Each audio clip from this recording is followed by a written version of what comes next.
Olá, meus queridos irmãos, sejam todos muito bem-vindos a mais um vídeo, a mais uma aula se tratando do assunto batismo nas águas. Eu sou o presbítero Wagner de Lima e este canal, Igreja Pentecostal União, Poder e Milagres. A minha esposa me despertou com um assunto muito importante, muito sério, que as pessoas elas divulgam, né? Parece que fica encravado na alma das pessoas. Geralmente, quando você vai abordar alguém para fazer um evangelismo, para falar do amor de Deus, para apresentar o plano de salvação, né? Porque a gente precisa aprender uma coisa muito séria em relação ao evangelismo. Nós precisamos abordar as pessoas e apresentar a elas o plano de salvação. Usar uma outra forma de evangelizar. Você conhece o plano de salvação? O plano de salvação mas salvação, o que é salvação? Aí você vai, o homem está perdido e tal, aí você vai em Romanos, fala algumas coisinhas ali, explica para ela o plano de salvação. Tem muitas pessoas que assim, quando você vai falar de Jesus, uma pessoa, ela vai falar que ela já tem Jesus desde quando nasceu. Irmãos, isso é o maior engano que se pode imaginar. A falta de conhecimento bíblico que nos leva ao engano, tá? Nós lemos aqui, livro de Salmos 51, o próprio Davi ele vai dizer que em pecado me concebeu minha mãe. O que ele quer dizer com isso? Que ele já nasceu, a sua natureza, né, humana, ela já é pecaminosa desde o seu nascimento. Que nós somos pecadores desde Adão. Por isso que uma coisa é nós nascermos do ventre da nossa mãe. A outra coisa é nós nascemos um novo nascimento que vem da parte de Deus, que é diferente. É necessário esse novo nascimento, é necessário essa nova aliança, é necessário esse novo pacto com Deus. E isso é uma coisa que tem, na verdade, vamos dizer assim, tem pessoas tão convictas de que elas estão salvas de alguma coisa. Não, eu tenho Jesus no meu coração desde que eu nasci. Mentira, conversa. Né? Porque uma coisa é você termos consciência do pecado. Outra coisa é você nascer no pecado e ter consciência dele, não ter consciência do que é aquilo. Tá entendendo? Então isso é muito sério. Isso é um assunto que a gente vai tratar muito durante esses tempos aí, enquanto nós tivermos aí acesso a essas plataformas e nas igrejas e os cultos, a gente vai poder estar abordando esses assuntos aos irmãos, certo? Então, na 12º bloco, eu gostaria de estar tratando com vocês aqui, pode-se batizar pessoas cujo cônjuge não concorde com a sua fé, ou quando não estão devidamente casados. As Escrituras revelam que a salvação é individual, ou seja, ninguém comparecerá ante o trono de Deus acompanhado. Tampouco terá padrinhos, mas falará por si mesmo. Aprendemos na Bíblia que tanto o nosso chamado quanto a nossa vocação e eleição e capacitação e arrebatamento serão individuais. Ok? Impedir que alguém se batize porque a sua esposa ou seu marido não concorda com a sua fé ou porque não são devidamente casados é contrariar diversos preceitos bíblicos. Entretanto, a igreja, após o batismo daquele ou daquela que se converteu legitimamente, se empenhará para que a sua vida familiar e conjugal se normalize e se regularize, ao menos diante da lei dos homens. Para tanto lhes deverá oferecer auxílio pastoral, instrutivo e até financeiro, de acordo com os recursos da congregação e as particularidades de cada caso, né? Então vocês estão vendo só a importância de se integrar ao corpo de Cristo. Está entendendo? Mas, devido às condições, se você está numa congregação e você está passando por uma determinada situação, por exemplo, estou lá casado direitinho, né? O marido e a esposa ali, vocês viveram muitos anos, alguns anos sem se casar e tudo.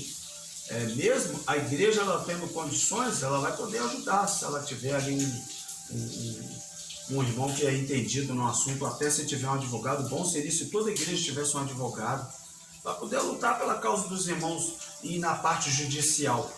Toda a igreja deveria ter um advogado. Você sabia disso, que é importante? Falando um juiz, não, se tiver, melhor ainda, mas um advogado pelo menos. Isso é muito, um advogado, um servo de Deus. É importante a igreja ela ter. Por exemplo, a igreja está com um terreno irregular.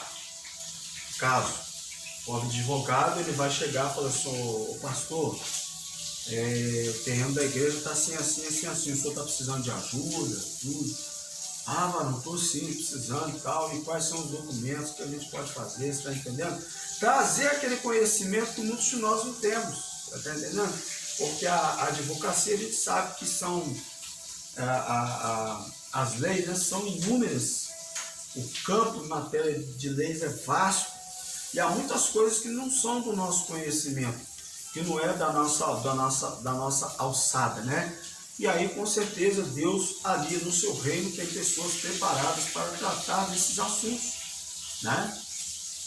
E muitas das vezes dentro da igreja, né? Pessoas às vezes que querem, às vezes, ir ao casamento, mas às vezes não tem recurso, às vezes não tem condição. E tendo essas pessoas dentro do reino de Deus, isso facilita, tá? É muito bom. Então, eu louvo a Deus por igrejas que tenham pessoas que trabalham na área, por exemplo, INSS, pessoa que é advogado, pessoas que trabalham na parte da medicina, pessoas que são médicos. É muito bom. Nem que seja, não precisa ter 10 médicos dentro da igreja, não. Tendo uma pessoa que estudou enfermagem, tendo uma pessoa que estudou advocacia, né? Nem que seja uma pessoa só, isso é muito bom. Ter uma pessoa que fez magistério, que estudou, que é pedagogo, pedagoga. Então, é importante ter essas pessoas dentro do corpo de Cristo, porque isso facilita um pouco o ensino, a parte médica, a parte jurídica. Então, isso dentro de uma igreja ou uma instituição, denominação, isso é muito importante, isso é válido, né? Deus, ele aprova, né? Uma pessoa, por exemplo, que fala 2, 3 idiomas também, isso é muito bom. Isso é ótimo se tiver também, né? Então, tudo assim, todo o ensinamento, ele é válido, ele é importante, ele é necessário. Pode-se batizar alguém que ainda não possua algum vício? Pode-se batizar alguém que ainda possua algum vício? Aqui temos uma questão para a qual cada igreja possui seus próprios métodos para tratamento. Portanto, é importante que o candidato se informe ou seja informado sobre como sua igreja trata o assunto. Contudo, podemos mencionar que algumas igrejas não batizam sem que haja havido do batizando comprove uma conversão total e completa mudança de hábitos na sua vida, como é desejável a todo crente. Então isso vai muito do ministério. Por exemplo, a gente pega uma pessoa, por exemplo, uma pessoa viciada, seja em drogas, prostituição e tal, e a pessoa sente o desejo de batizar. Pode acontecer do momento que a pessoa lá descer as águas, e quando aquela pessoa sair dali, a pessoa nunca mais querer mais nada com a velha vida, e que a partir daquele momento ali a pessoa tomou a decisão. Pode acontecer. O ministério pode colocar a prova, pode diante de Deus, então tá, a gente levar você ao batismo, aquela pessoa ela pode, não, a partir do momento que eu descer as águas, eu quero mais mexer com isso, eu quero fazer uma prova com Deus, assim, pode acontecer. Como também existe aquelas igrejas que tem métodos, você quer descer ao batismo? Nós temos aqui um curso aqui de 3 meses. Tem igrejas que são assim. Faz aquele curso de 3 meses, depois de 3 meses a pessoa ela desce as águas. Como também tem igreja, você quer descer ao batismo? Tá, então peraí. Tem uma apostila aqui de 10 páginas, tá? Eu vou te dar um curso de 1 dia. Na semana que vem você desce as águas, né? Muitas das vezes pela pressa, o ministério, tá? Então tem todo... Eu não estou aqui para ditar regras, dizer que você tem que fazer o batismo dessa maneira, tem que batizar a pessoa dessa forma. Espera dar 3 meses, espera dar 2 meses, espera dar 1 ano, para ver se a pessoa realmente vai passar pela prova para depois ela descer as águas. Eu não estou aqui com esse intuito, ok? Mas que cada igreja tem o seu método, que cada um siga o seu método. E o mais importante é que a pessoa ela venha obter essas informações bíblicas, primeiramente, claro, né?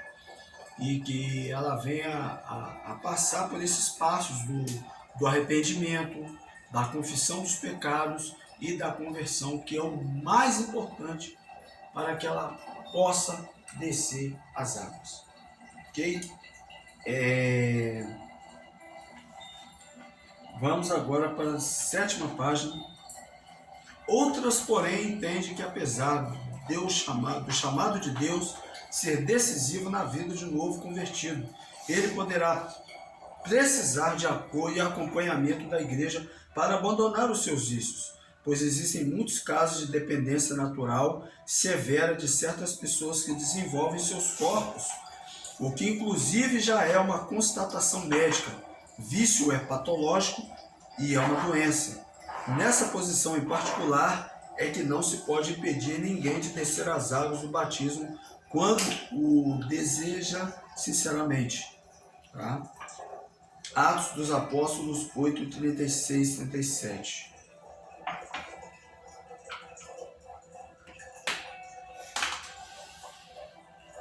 E indo eles caminhando, chegaram ao pé de alguma água, e disse o eunuco: eis aqui água, que me impedes que eu seja batizado? E disse Filipe: é lícito se creres de todo o coração. E respondendo ele disse: creio que Jesus é o Filho de Deus. Pronto. Desceu as águas, né? Passagem linda, passagem maravilhosa. Mas o candidato deve concordar e submeter aos preceitos bíblicos, pois o seu batismo será de grande ferramenta no fortalecimento de suas convicções na carreira da fé, especialmente quando possui alguma necessidade mais grave. Entretanto, a maioria das igrejas não concorda que após o batismo, o novo crente, que ainda possua vícios discriminados pela sociedade, tenha acesso à Santa Ceia do Senhor, receando ao fazê-lo pensar que o batismo levará à plenitude da obra divina em sua vida, e assim expô-lo a algum constrangimento frente a algum preconceito, e então a sua fé vir a desfalecer. Então tem todo um cuidado, né? Mas todos sabemos que a cura e o livramento dos vícios tem sido uma marca constante na vida de pessoas que se converteram ao Senhor em todos os lugares e nas mais variadas denominações evangélicas.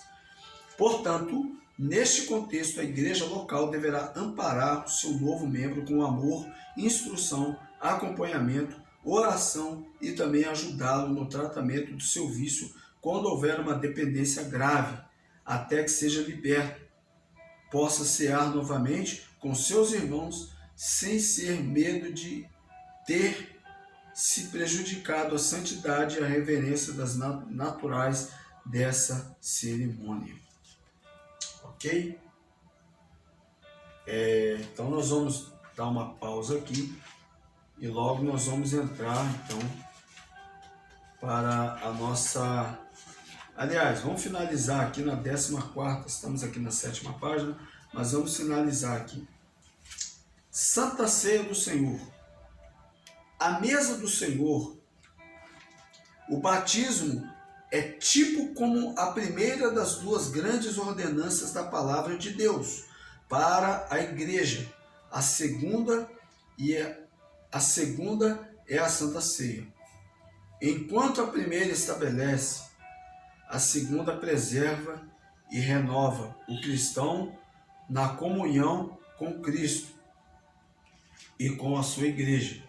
Qualquer pessoa que tenha tido uma experiência legítima com Deus, tenha se arrependido e confessado seus pecados, convertido seus caminhos para uma nova vida e passando pelas águas do batismo, preenche todos os requisitos indispensáveis para que participe da Santa Ceia, pois, através do batismo, o pecador entra em comunhão com a igreja e pela Santa Ceia ele renova e amadurece esta comunhão todas as vezes que participa dela.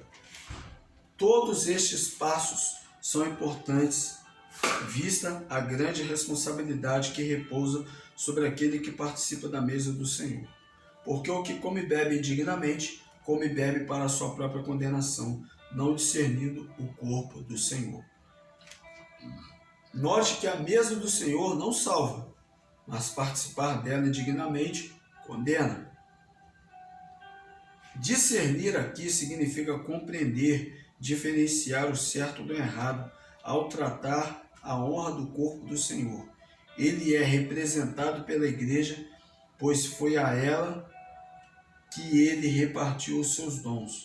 Entretanto, não se tenha por isso razões para não se tomar a ceia do Senhor por qualquer motivo. O texto bíblico ensina: se confessarmos os nossos pecados, ele é fiel e justo para nos perdoar. Amém, meus queridos irmãos? Então, e aí, para finalizar aqui, ó, eu falei Santa Ceia, mas para finalizar aqui,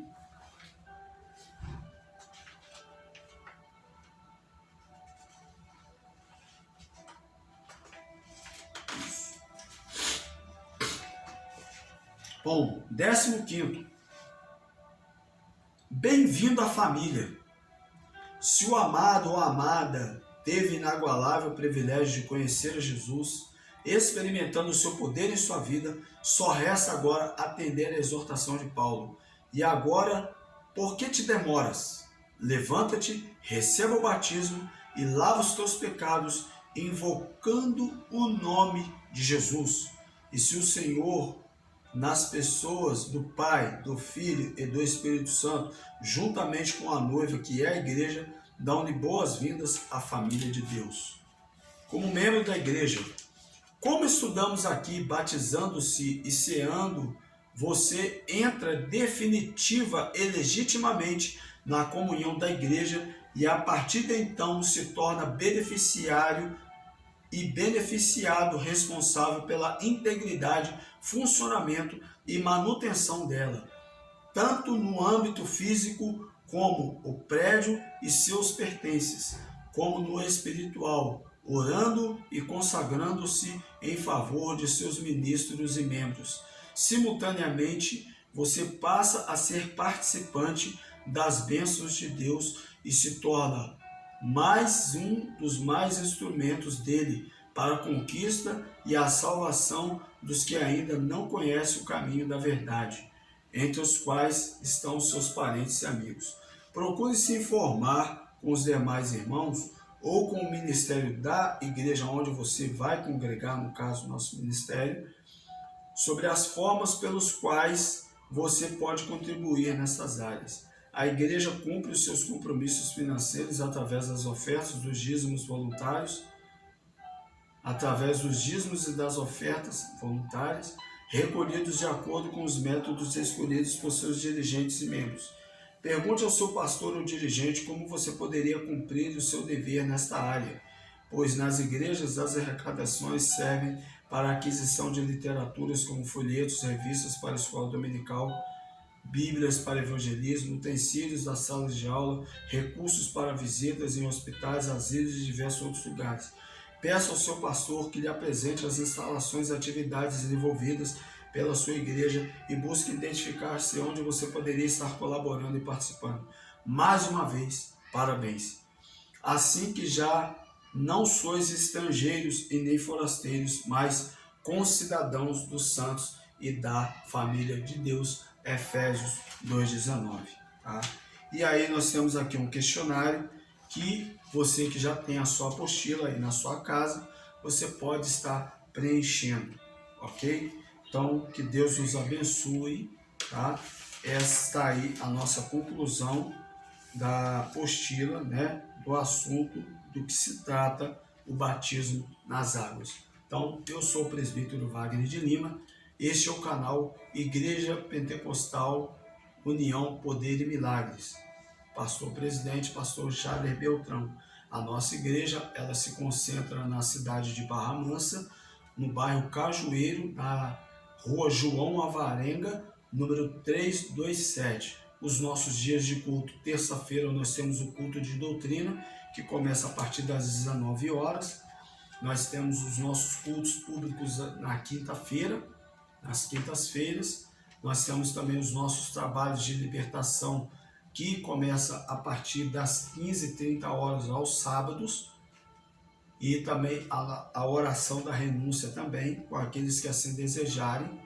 Nós temos também a Escola Bíblica Dominical, que começa a partir das 9 horas da manhã aos domingos, onde nós estamos tratando ali a respeito da estrutura da Bíblia e concernente também a homilética, também, que é a arte da pregação. Estamos também, os nossos cultos também, a partir das 19 horas, culto de adoração e louvor ao Senhor, em nome de Jesus, tá? Então, que Deus nos abençoe, a você que vai descer as águas, a você que vai se integrar ao corpo de Cristo. Então, que Deus abençoe a tua vida, que você seja muito feliz neste ministério. Ou também, se você que está me ouvindo, que é de outra cidade, de outro lugar, que vai, às vezes, estar assistindo esse vídeo, mas que ainda não tomou a decisão de descer as águas, mas que congrega em outra igreja, que faz parte de outro ministério, que ainda não tomou essa decisão. Eu espero aqui ter contribuído com este ensino para o crescimento e desenvolvimento espiritual da sua vida. E eu gostaria de fazer uma oração com você. Amado e querido Deus, nessa manhã eu quero te agradecer, Deus meu Pai, por ter como instrumento, como canal de Deus, Deus meu Pai, na vida, Senhor Deus meu Pai, dos irmãos que fazem parte desse ministério, e na minha casa, no meu lar, e também, Deus meu Pai, na vida daquelas pessoas, Deus meu Pai, que hão de ouvir pela primeira vez estas aulas. Que o Senhor abençoe cada lar, cada família representada, aqueles que vão descer as águas, ó Deus meu Pai, não só o Ministério União, Poder e Milagres, como também todo o Brasil, ó Deus meu Pai, e no exterior também aqueles que hão de ouvir esta mensagem, que hão de ouvir, ó Deus meu Pai, essas instruções. Que o Senhor abençoe cada lar, cada família, no nome santo e amado de Jesus. Amém. Que Deus nos abençoe, e está terminado a nossa série de estudos sobre batismo nas águas. Deus nos abençoe, em nome de Jesus.